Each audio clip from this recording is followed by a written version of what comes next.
Ndeye Awa Dieng.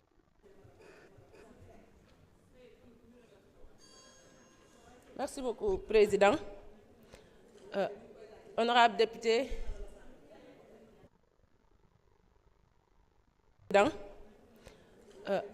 honorable député, Monsieur le ministre, ñoo ngi lay nuyu. Monsieur le ministre, ñoo ngi lay nuyu. Di bëggoon a revenir rek si lu ñu fi andi tey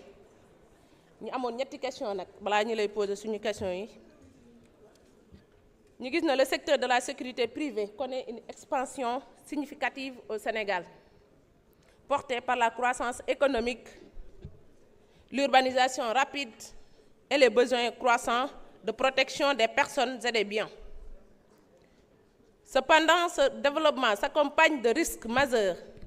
dérive vers la mercénarisation, atteinte aux droits fondamentaux, concurrence déloyale de l'informel et confusion entre prérogatives régaliennes et missions privées.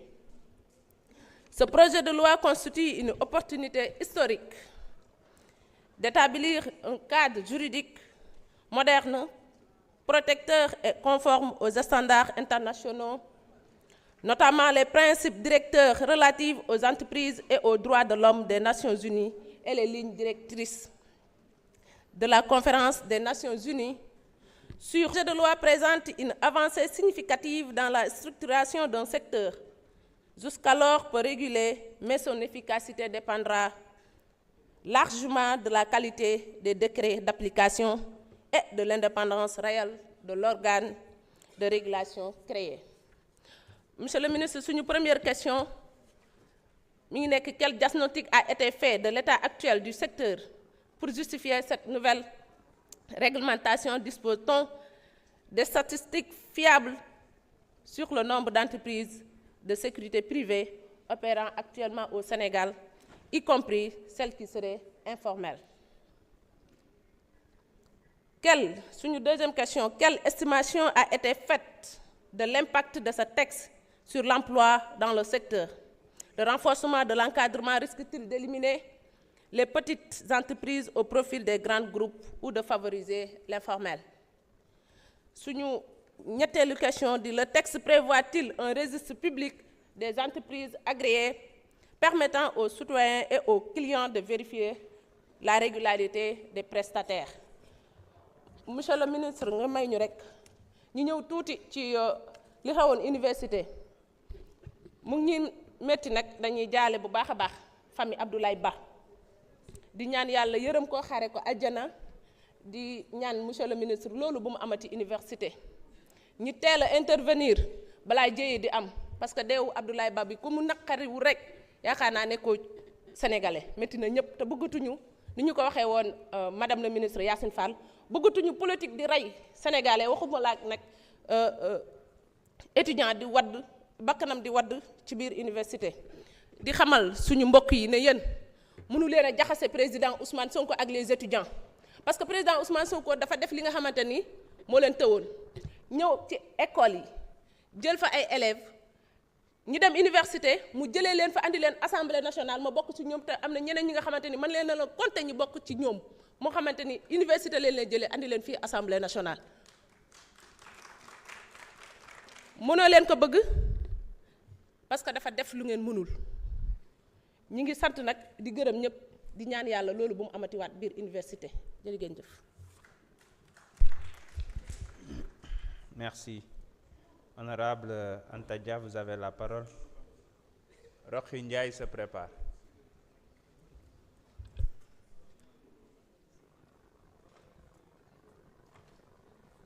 Merci, Président. Monsieur le ministre, mes chers collègues, noppaliku leen, xam ngeen Sonko lijjantiwu leen, amul seen jot, moom mu ngi focus di liggéeyam li mu diglanteeg sénégalais ci loolu la nekk, donc du moog yéen. Monsieur le ministre, comme tous mes collègues dama lay féliciter di la massawu parce que xam naa ne da nga hérité ministère bu gën a difficile ci ministère yëpp, parce que yow li nga am en charge mooy defar sénégalais yi te sénégalais nag neexul defar de am nga problème. dëkk boo xamante ne amul benn discipline ku nekk da nga bëgg a vivre en voyant midi à ta porte tant que sénégalais yi xamuñu ne que il faut que ñuy jàng di vivre en collectif, c'est-à-dire loo xam ne yow du yow kese yaa ko moom yow sa kër rek nga moom ak sa lal ak sa loolu kese leneen yëpp ñun ñoo ko bokk mais malheureusement sénégalais moom boppam rek lay xalaat na am lu ko neex. gis ngeen li xew université neexul kenn mais nag bu dara xewee foog ñuy waxante dëgg faut oser se dire la vérité bu kenn amulee dëgg nga ne ko kii yow amoo dëgg kii tamit li mu waroon def waru ko woon def suñu étudiants yi am na lu ñu def loo xam ne waruñu ko woon def parce que loolu temps anciens yi nga doon gis ay étudiants di xeex ak force de l'ordre yi di sànnante ay xeer ak affaire yu mel noonu man li ma leen di woo mooy ñu changer seen méthode d'exprimer leur mécontentement en faisant des grèves, sortir dans la rue, ils ont le droit de manifester, ils ont le droit de faire des sittings, hein? Toutes ces choses-là, boo demee si yeneen dëkk yi léegi ça se passe comme ça mais yow loo xamante ne moomuloo ko parce que da nga kontaanuloo nga ne yow da nga koy toj man duma si d'accord ak yow bu doon kenn si seen doom yi fii ñun ñëpp suñu doom yi duñ leen yónni université pour ne leen boo leen demee na ngeen caillasser toute la corniche oto bu jàll na ngeen toj ay liyam les abris provisoires et tout ça on ne doit pas leur les comment dirais-je waruñu leen encourager si loolu ay suñuy doom lañu dañ leen war a wax ne nekk jàng moo leen fa yóbbu boo leen amee lu leen neexul def leen tout ba mën a toog ak autorités yi waxtaan ak ñoom autorités yi yéen tamit bu leen utiliser force toujours pour régler un problème parce que malheureusement vous avez deux casquettes en fait vous êtes là pour nous protéger nos biens et notre personne mais vous avez aussi le devoir de faire respecter l'ordre et l'ordre se fait respecter par qui? Par la police. Demba force de défense et de sécurité yi ñoo fi nekkoon ñëpp dañ leen tagg ñëpp di leen ne dañ leen bëgg mais lu tax loolu amul ak police parce que policiers yi la plupart ils sont pas formés tant que vous n'aurez pas résolu ce problème-là on aura toujours des bavures il faut pas qu'on se dise là ce qui est arrivé c'est déplorable mais que ça ne va plus jamais arriver si on se le dit là waxoon wu ñu dëgg de